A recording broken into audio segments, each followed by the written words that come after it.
Welcome. My name is Steve George, and I'm a Senior Solution Engineer of SAP with a focus on Gold Client. I hope that you have already watched the Client Construct introduction video, but if not, I recommend taking a few minutes to watch it first because it provides some meaningful content with respect to what is shared in this video. This video provides content about the client exporter function with the primary focus on how to execute the export process. I will also share important content about the various processing methods that are available and note their differences. I will conclude with a summary of the best practices shared in this video and where to locate additional resources. Let us begin by first starting with the various processing methods. Client Construct has multiple processing methods available simply due to the evolution of this component. In many of the early versions of Gold Client, only the transport request method was available. The R3 trans method came along later, and the direct export process has been available for a few years now. Let me share some specifics around each method. The transport request process generates SAP transports, and the user can optionally release them using the Gold Client user interface, or they can be released using standard SAP functionality.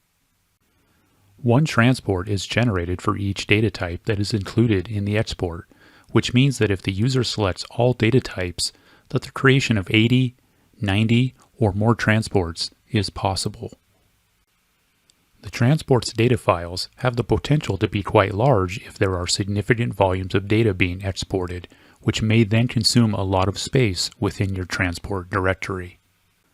So, you may have reached the conclusion that using this process introduces some potential risks, and you would be right, which is why it is Qlik's best practice recommendation not to use the transport request process.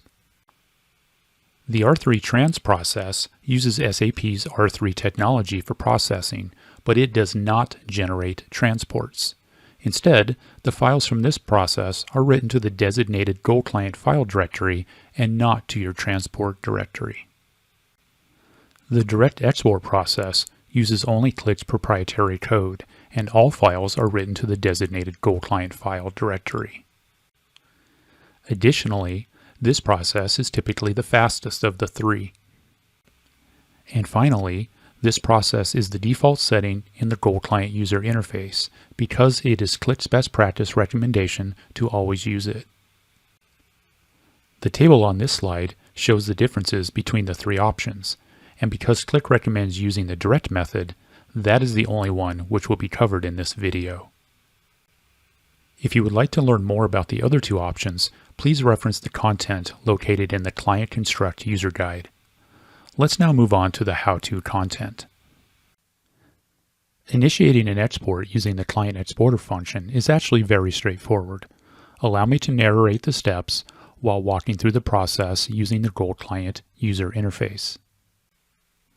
Go to T-code ZGold, Z-G-O-L-D. From the Gold Client dashboard, select the Client Exporter button. Notice that the direct method is selected by default, so no actions need to be taken in this section. The Export Scope section cannot be edited when using the direct method, so no actions are needed here either. The Data Selection Criteria section can be left as is, with the All Master Data Type option selected, or the user can choose the Select Data Types option and input which data types must be used. Qlik's best practice recommendation is to copy all master data when filling an empty client because using that approach will lead to a higher level of data integrity versus selecting only certain data types. However, the selective approach may work for exceptional use cases. For the purposes of this video, I will use the selective approach so that these additional screens are visible in this demo. The Select Data Types option is chosen, which provides an input field. I will use the Multiple Selection option to choose which data types to include. Use whatever input methods you prefer and close this window when done. The user has two options for initiating the export, as there are Execute in foreground and Schedule Job buttons on the toolbar. If the user knows that the amount of data being exported is small and should finish quickly, then using the foreground option is okay. But if the amount is significant or unknown, then it is best not to use it because it may time out and the process will fail. In that case, the user must start the process over again using the Scheduled Job option. Knowing this, you can see why it is Qlik's recommendation to always use the Scheduled Job option, which initiates the process in background and will not time out. I will click the Scheduled Job button and populate a new window with a job name. It is also Qlik's recommendation to select the Parallel Processing option, as doing so should commit multiple jobs versus just a single job, thereby leading to the process to finish more quickly. Be advised that the number of jobs that are initiated are based on the settings defined within the Goal Client Parallel Processing config, and the number of background jobs available within your respective environment. Select the Accept button to close the window and initiate the export. Then close the subsequent message. The user will probably want to monitor the job and can do so using T-code SM37, but the option exists to select the Job Monitor button, which will open up SM37 in a separate SAP GUI session. The benefit of using the shortcut is that a filter is applied so that only Goal Client jobs are displayed. At this point, the process is running and will finish in due time. Once done, the import can be initiated, and this content is covered in the next video.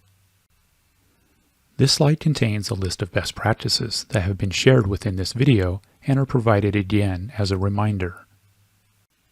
With respect to the available processing options, use the direct export method to avoid risks and to have the best runtimes.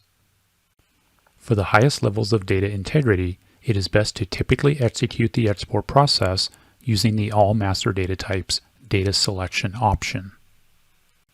Use the Scheduled Job function to initiate the export using background jobs, as this will avoid the process timing out. Use the Parallel Processing option to initiate the export using multiple jobs versus only one job, as this will help expedite the process. For additional details regarding the Client Exporter function, please reference the Goal Client Client Construct User Guide located on the Qlik Help website. This user guide contains all relevant content for Client Exporter, including all three processing methods, as well as a couple of nice-to-have features that were not included in this video. We have reached the end of this presentation, and I appreciate you taking the time to watch it. I hope that you now have a basic understanding for using the Client Exporter function and its best practice recommendations. When you are ready, I recommend watching the next training video to learn how to use the Client Importer function to initiate master data imports.